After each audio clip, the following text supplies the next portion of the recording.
What up, guys? Your boy VTech Guy, and welcome back to the channel. Hope everyone's doing great. Today we're gonna talk about a Mustang that used to get so much love. I think it still gets love today, but not anymore. And that is the new Edge Mustang, also known as the SN95. Same car, just had a facelift, so that's why they call it the new Edge Mustang. But honestly, we all knew someone who drove this car. We always looked up to this car. When we all thought when we got our first license, our permit, we begged our parents to help us get this car. We started doing like side gigs here and there to save up money to buy this car. It's the first car you got before you get yourself into like a real American muscle car. Like you got yourself like a 5.0 after an RT or SS. The new Edge Mustang was that car before everything. And most of the time when you got this car, you most likely got a V6 because your parents weren't gonna let you get a 2-valve or V8 as your first car because quote unquote too fast for you. But come on, at the end of the day, the car was dope. Even though you got the V6 or the GT, the car still looked aggressive for early 2000 car. It was tough. You was that guy when you're driving that car to school, or you're driving your friends around.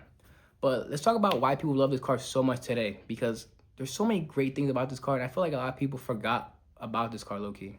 The new Edge Mustang came out in 1999 to 2004, and that's technically was just a facelift version of SN95. So when you think about a new Edge, it's just an SN95 to be honest.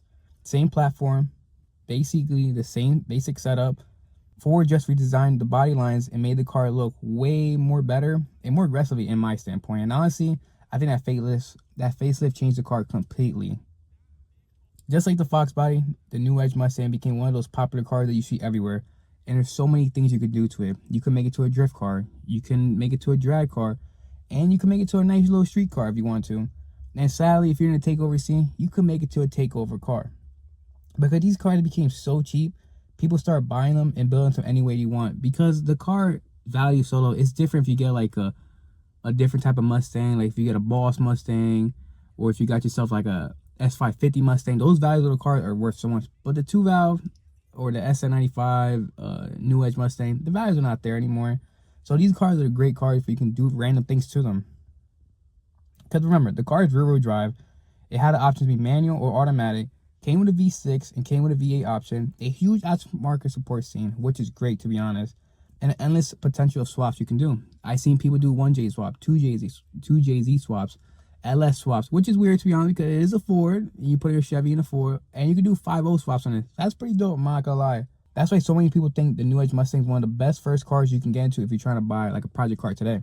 Ford offered these cars both in a V6 and a V8 option, but like I said, obviously the V8 in that car, the 2-valve, wasn't a crazy motor to be honest, not the best V8 that Ford has ever made. But at the time, it sounds good, makes decent power, and there's a lot of aftermarket support tuning you can do to the car. You can turbo it, you can procharger it, and even put a supercharger kit on it. And if you was lucky, you could even bought one of these from factory with a supercharger on it. Then you technically would have a Cobra model. The biggest legend of them all, the Terminator Cobra. That car came from factory with a supercharger, and that completely changed how people looked at the new Edge Mustang. Even today, a Terminator is still respected in the car scene because even though it's not the fastest car you see in the streets compared to the newer Mustangs or even to a Charger or Challenger, it's still a Terminator at the end of the day. If you own one of these, you shouldn't let them go because one of the biggest reasons why people still love the new Edge Mustang is because how much potential the car has. If you have a V6 or you have like a basic GT, you can make your car look like a Terminator Cobra because you could swap all the body parts and stuff like that. You can go on eBay and get all that stuff for cheap. And that's why the huge aftermarket support scene is so great for this car. Now, if you go to Yellow Belly and you go to War in the Woods, you're going to see a new Edge Mustangs everywhere.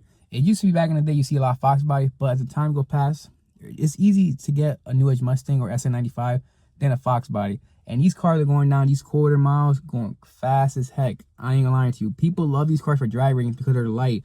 And there's so many recipes you can do to get this car on the track.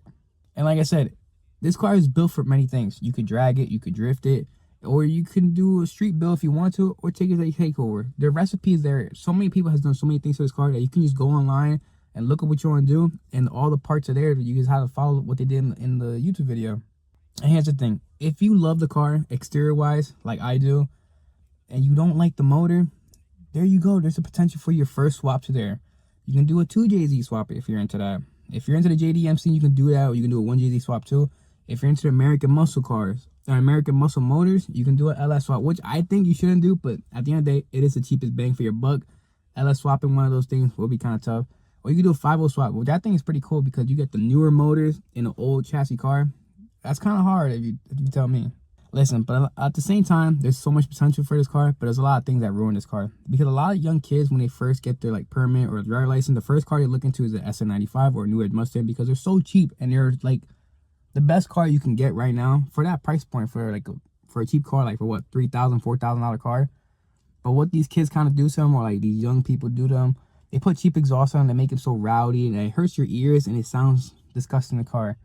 They're taking these things to take over the event, stuff like that, have broken bumpers, missing lights, and it kind of gives like the car a little bad name because we all know the Mustang, when you think about them, they're bad when they're leaving car meets. A lot of people like do some weird thing, they hit the curb, they kind of hit the crowd low-key here and there, but that's not all Mustang. That's just some weird young guys that are trying to show in front of people and they do some dumb stuff. So now obviously the new Edge Mustang is not a perfect car. A lot of people talk about the interior is very cheap, and that's true. The interior is very plasticky, but every car brand was doing that around that same time. In the late 90s and early 2000s, every interior was cheap. If you look at the C4 Corvette from like 96, it was cheap. Like the C4 Corvette interior was bad. It was very plasticky. You can hear like everything creaking.